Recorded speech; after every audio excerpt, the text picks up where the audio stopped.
மூணாவது எபிசோட்ல நம்ம பசங்க நார்த்தன் வாட்டர் டெம்பிள காப்பாத்த போற வழியில குறுக்க இன்னொரு ஏர்பெண்டர் பறக்கிறத ஆங்க பாத்துறான். பயபுல நமக்கே டஃப் கொடுப்பான் போல இருக்குன்னு அவனை பாக்குறதுக்கு ஒமாஷோ சிட்டியில தரையிறங்கினா ஃபயர் நேஷன்ல இருந்து பாதுகாப்பா இருக்கிறதுக்கு செக்யூரிட்டி எல்லாம் பலமா வச்சிருக்கானுங்க. அவனுங்க கண்ணுல மண்ணை தூவிட்டு ஜெட்ன்றவனோட உதவியோட உள்ள போனா ஏர்பெண்டருக்கு பதிலா பட்டத்தை வச்சு பறக்கிற ஒரு பக்கி தான் மாட்டான். அவங்கிட்ட பேசிக்கிட்டு இருக்கும் போது பக்கத்துல ஒரு அணுகுண்டு வெடிக்க தம்பி யாரு புயல்லே பூந்து ஊடு கட்டுறான். அந்த பயலோட அப்பன் அம்புட்டு பேரையும் வீட்டுக்கு கூட்டிட்டு போறான். அந்த வெடிகுண்டு வச்சு வெண்ணெடுக்கிற வேலையை விவகாரம் பிடிச்ச ஃபயர் நேஷன் தான் பண்ணிட்டு இருக்கான்னு தெரிஞ்சதும் காப்பாற்ற வேண்டிய வாட்டர் டெம்பிள ஓரம் கட்டிட்டு இந்த சிட்டியை பாதுகாக்க புறப்படுறானுங்க. அங்கிட்டு ஜூகாவோட அப்பா ஃபயர் ஆடிக்கிட்ட உங்க புள்ள அவதார கண்டுபிடிச்சிட்டான்னு தளபதி ஓல அனுப்ப இத தங்கச்சி அஜோலா கிட்ட காமிச்சு ஓ அண்ணன் உன்னை விட உஷாரா இருக்கான்னு வெறுப்பேத்துறான். நம்ம பையன் இங்கிட்டு சுத்திக்கிட்டு இருக்கிறத கூடவே இருக்கிற சயின்டிஸ்ட் ஃபயர் நேஷனுக்கு சிக்னல் கொடுக்குறான். இதை தெரிஞ்சுக்கிட்டு ஜூகாவும் அவனோட சித்தப்பனும் ஆங்க பிடிக்க மாறு வேஷத்துல சிட்டிக்குள்ள வந்திருக்கானுங்க.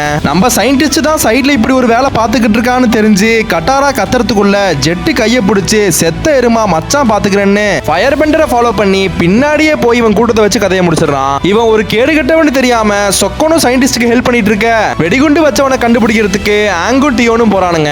அப்பதான் தெரியுது இந்த வேலையை சிறப்பா பார்த்தது நம்ம ஜெட்டு பயப்புள்ளதான்னு. இதை கட்டாரா கிட்ட சொன்னாலும் அவன் நம்பாம திரும்பவும் ஜெட்டை பார்க்க போனா அவன் டைரக்டா சாம்ராஜ்யத்தையே சாச்சிடலாம்னு முடிவு பண்ணி சயின்டிஸ்டோட பையிலேயே பாம வச்சு மன்னரை மர்கியாசாலா பண்ணிடலாம்னு முடிவு பண்ணிட்டான். இந்த பரதேசி போட்ட பிளான அக்கா அசால்ட்டா தண்ணி வச்சு தடுத்துடுறா. இங்கிட்ட ஆங்க பார்த்த ஜூகோ சும்மா இல்லாம வாடா மாப்பிளன்னு போட்டுல பார்க்க வேடிக்கை பார்க்க வந்த வீரர்கள் எல்லாம் ஆங்க ஒரு ஃபயர் பெண்டர்னு நினைச்சு அவதார்னு கூட பார்க்காம தம்பிய போண்டா கோலி அமைக்கிற மாதிரி அமைக்கிறானுங்க. நெக்ஸ்ட் எபிசோட பார்க்க மறக்காம நம்ம சேனல் லைக் பண்ணி சப்ஸ்கிரைப் பண்ணிக்கோங்க.